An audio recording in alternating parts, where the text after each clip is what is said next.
Hey, what's up, everybody? My name is Steve. This is the Fandom Show. It's the start of another week, which means it's time for more Monday Suck.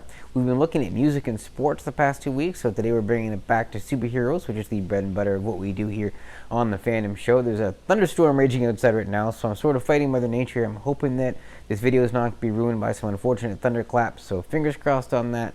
Let's go. So we're looking at the Green Lantern movie from back in 2011. Yes, believe it or not, this thing is 10 years old now. Starred, of course, Ryan Reynolds in the role of Hal Jordan, aka the Green Lantern. Of course, one of the Green Lanterns from the mythology, and his infamous CGI suit. This film was directed by Martin Campbell, and by all accounts, was not a very good movie. It looked pretty good. They spent a ton of money on the effects, and it turned out okay, although most people agreed that the whole CGI Green Lantern suit simply didn't work.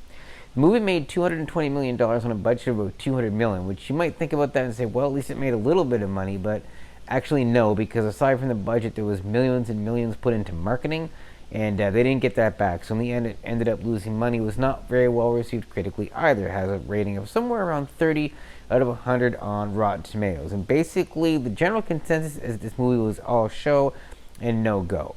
It was flashy. It looked good, but there wasn't really a lot of story behind it. It didn't really do the Green Lantern mythos any favors.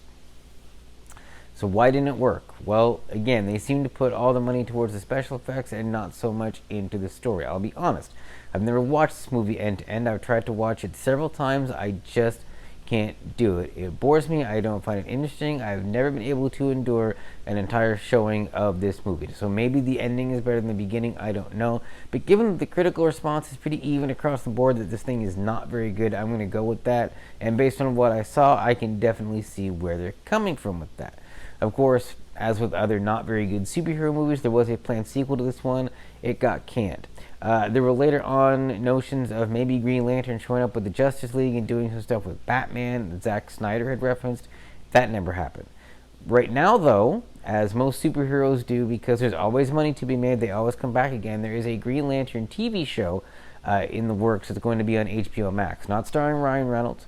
Not sure how this is going to go. Fingers crossed it's going to turn out better than this, because I think Green Lantern is really one of those characters that needs a strong live action adaptation, and if it was done right, it could be really, really cool. So I'm cautiously optimistic about this TV show that's coming. And good news for Ryan Reynolds, obviously great guy. He had dinged his career a little bit, but not so much in the long run.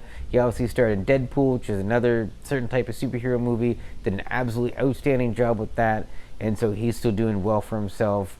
Way to go, Ryan. Very good to see that. So this movie, I wouldn't really waste your time on it. Not a lot of redeeming value here. There are better superhero movies out there, so go ahead and watch them. Next week, we've got some big stuff coming up. I'm going to be going to the Mississippi Comic-Con with a good friend of mine, and we're going to be doing all kinds of stuff there, as well as bringing back some new geek swag. So next week, I'll have all kinds of pictures and photos and updates from all the stuff that I get to see/do at the show. It's going to be a really great time. So stay tuned to the Fandom Show. It's going to be an absolutely awesome week here next week and moving forward. Thank you always for watching, and have a great rest of your day.